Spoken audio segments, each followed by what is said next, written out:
Hey everyone, this is Doug Hennick, Product Manager for Helius PFA, which includes the Advanced Material Exchange utility. Today I want to talk to you about what is coming in the Helius PFA 2016 SAP. SAP stands for Subscription Advantage Pack. It is offered to anybody who is on subscription, which means that if you own the product, you are on subscription for Helius PFA. So to begin, I want to talk about term licenses. So Helius PFA is a term product, which means that you rent it for a specific timeline. And in Autodesk, when you have a term product, that means you get to do some pretty cool things. And one of those is that you get to release incremental updates to your products, where there's not just updates, there's actually new functionality. And that's what this SAP does. So for those of you who don't know, Advanced Material Exchange has been around for about a year now. And in that year, we've had about 3 releases. So we're iterating really quickly, and that affords a lot to you as a customer in that you can get these updates pushed to you quickly. So last year when we had our incremental release, we went from 2015 to 2015.1. We found a few issues with that. The most notable was that you as the user had to update your license servers. So anytime that we increment the product to 2015 to 2015.1, or even from 2015.1 to 2016, you as the user have to update your license servers. That is because Helius PFA is sold as term NLM, which is Network License Manager. So that means that it works with like a Flexera licensing. So we wanted to get away from that, from this incremental release, because we don't like updating license servers any more than you as the customer do. So we decided to go with a subscription advantage pack. And that is the main reason for that, is so you get the updates, you don't have to increment your licenses. They will work with a 2016 license server. If you're a new user, no worries on your end either. We have replaced the download on my account for you as new customers. That means that if you download the product, you get the updates with the SAP automatically. You don't have to update the product after you download it.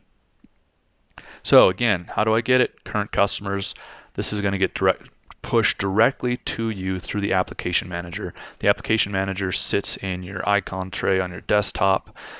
If you have the product installed, it will notify you that there's an update. You can go update the product, and everything is solid from there. You don't need to worry about it. It'll do it for you. You don't have to go through pesky downloads or anything. It'll swap the files. We have retained backwards compatibility here. Even though we've added a ton of new functionality, there's still ways to use the old versions if you need to do that. New customers, again, you just download the replacement on my account, or the location where you download products, and it'll be there for you. Finally, for Linux customers, that download has actually been incremented. So if you install in your Linux cluster, you now have backwards compatibility as well. The new Windows versions will point to that new Linux download as well, or that Linux location. No worries on that side.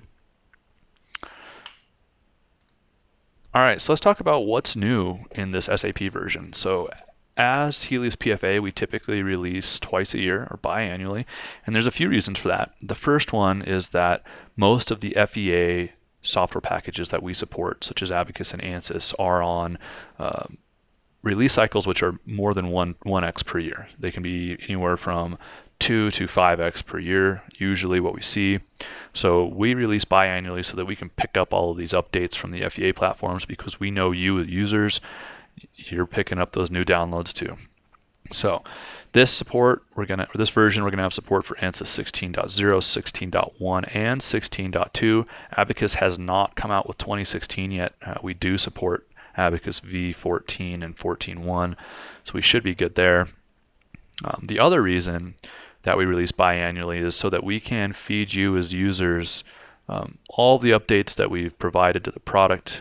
As I mentioned, we iterate really quickly over here on the Helius team, so we want to provide you those updates as quick as we can, and we also want to provide you any beta functionality that comes through. So a lot of the times when we perform these types of mid-year releases, we'll include some beta functionality, expose it to you as a user if you want to use it, and you can test it out and give us feedback, and then we can move forward from there. And none of the beta functionality will be in the code that you use. You obviously have to be able to turn it on via some special method, but it's a way for us to keep connected with you as we iterate quickly, and you as the customers iterate quickly as well. So let's talk about the updates. We've improved a lot on the mapping side of Advanced Material Exchange.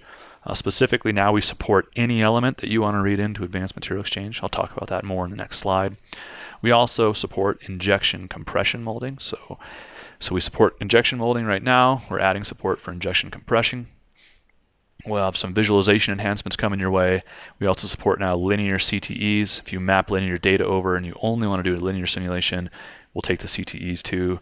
CTE stands for coefficient of thermal expansion. And we also support orthotropic unfilled materials, talc filled, mineral filled. If it's orthotropic, we'll support it. Most importantly and most interestingly, we also added a lot of improvements for material characterization in the form of new data fitting algorithms, and also we have a new material test and fitting package that we offer you as a customer, which is really great. I'll talk about that right at the end of the presentation. So talk about the mapping improvements. And first, I just want to highlight what Advanced Material Exchange does, how it fits into Helius PFA. So this is our typical workflow. We see the mold flow team and the CAE team as separate groups, and the data from the manufacturing simulation up on top. We use Advanced Material Exchange to pass that data to structural simulations. So fiber orientations, residual strains, material properties from mold flow, those all get transferred to the structural simulation using Advanced Material Exchange. And that provides us a lot of capabilities, because a lot of the times we assume an isotropic response down here, and we know a lot of these materials are orthotropic, so we want to include that data on the structural mesh to get more accurate results. So once the data is mapped using Advanced Material Exchange, Autodesk Helius PFA picks up that data and uses it in conjunction with the FEA solver. So we like to think of Helius PFA as a platform for advanced material simulation. It uses data from AME to drive that simulation. It has convergence technology built in for implicit runs. It understands differences between fiber and matrix degradation. So it's really like a turbocharger to your FEA engine. Advanced Material Exchange is the fuel to drive that turbocharger by providing it the data that it needs. So let's talk about the updates. When we've been working with our current customers and our potential customers, we've noticed that there is an issue with the amount of elements that we support. So on the screen are all the elements that we support for Abacus and ANSYS. The problem is that a lot of the customers and potential customers, you're using more elements than this. 20 node hexes, you can be using wedges, you can be using rigid surfaces, analytical surfaces, spring elements, contact, whatever you want to call it. It's usually in there. And Advanced Material Exchange has a history of not liking those types of elements. So we said we need to go back and we need to fix this. So we removed the dependency, and now we support any element that you want to throw at Advanced Material Exchange. If it can have map data over to it, we will map the data to it. So we revised the mapping scheme on the front end and the back end. And now the front end will read in any structural model, and it will tell you if there's any elements that we don't support, such as spring elements, contact, rigid surfaces, whatever. And it'll display all the elements that you can map to, and we'll do that for you. Now the mapping has changed. We map to the centroid of every element now, and remember, all we're doing is just mapping the data so that you can see it on the front end. We're setting it up, and then we're going to feed it to the structural simulation where Helius PFA can pick it up. We've also included the mapping on the Helius PFA or the solver side now. So when you run the structural simulation, Helius PFA knows where all of these crazy little points are. It goes and queries what the fiber orientations, material properties, residual strain should be from the mold flow model, and then we feed that back to the structural model in addition to any non-linearity or linearity that occurs, which is really great because that means that you get more accuracy and more efficiency in your structural simulation. It's way more robust, and we've kind of separated the two processes out for you. All right, so we've also added some visualization enhancements to Advanced Material Exchange, notably cutting planes and data refinements. So I have shell model on the right side of the screen, and I have a solid model on the left side of the screen. I'm putting a cutting plane on the right side, or the left side of the screen, sorry. And I'm going to interactively move this cutting plane. And so whenever we move the cutting plane, we can see what's going on through the thickness. And we're also going to smooth the results for you. So if I move over to residual strains, we're going to smooth the results on the surface of the cutting plane so that you can see what's going on in between. Smoothing just means we're interpolating between elements. As far as new material mappings, we had a lot of customers query about when we're going to support linear CTEs. So with Advanced Material Exchange, we will map over any linear data mold flow to structural, and now that includes coefficients of thermal expansion as well. We also added support for orthotropic unfilled.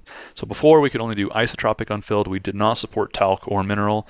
And now we support unfilled, talc filled, mineral filled. They can be orthotropic and we will map them to the structural simulation. You can do linear or nonlinear simulations with those as well. Let's talk about material usability improvements. This is probably the most exciting features that we've added to Advanced Material Exchange in the past 6 months. I'm going to pause this video here for you. So when we've been talking to our customers, we've noticed a few idiosyncrasies with the inputting of material data to Advanced Material Exchange. First, and probably foremost, is a lot of users don't have that data. So they keep asking us what we're going to do to provide that data to you or how you can get it.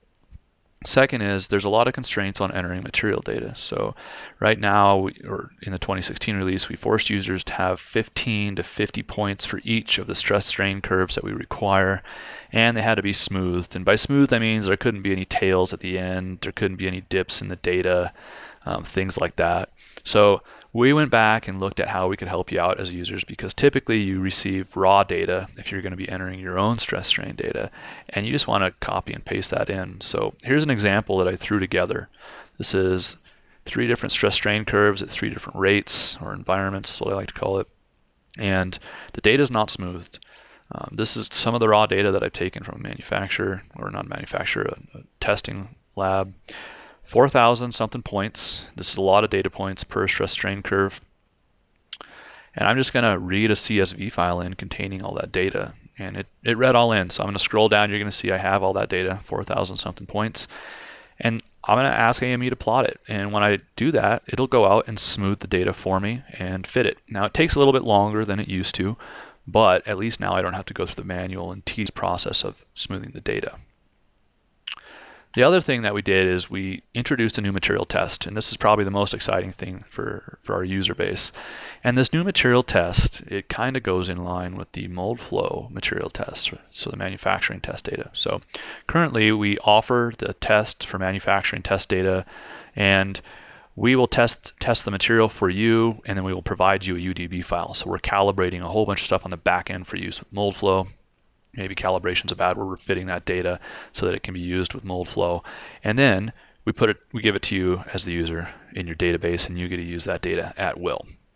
Well, we've done the same thing for mechanical testing now. So if you ask Autodesk to test your material mechanically as well, which means we'll get those 3 stress strain curves for you, we will go figure out what parameters need to be in the UDB file for you by running some dog bone specimens on the FEA side. We will update the UDB file and pass it back to you along with the mechanical test data.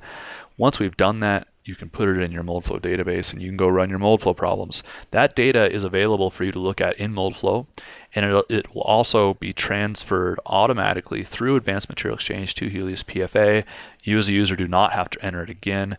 We will provide the UDB, and the data just streamlines straight to Helius PFA through AME. So we're basically eliminating one of the steps. And I'm going to show you that right now. So this is a dog bone in Advanced Material Exchange. I'm going to play it here. Dog bone in Advanced Material Exchange, and I'm going to import a mold flow plaque, and this is a standard case. I want to pull in this dog bone and reproduce some of that stress strain data. So I'm going to have to position it on the plaque. So I'm going to go through the interactive alignment steps here, and I'm just going to kind of move it over to where I want it. And you'll see I'm going to get pretty close and make sure that I'm exactly on there, just so those fiber orientations come through right. Cool. And I'm also going to position it in the Y direction. So now I want to make sure the gauge length or the gauge section is in the correct location or in the middle of the plaque as well. Good.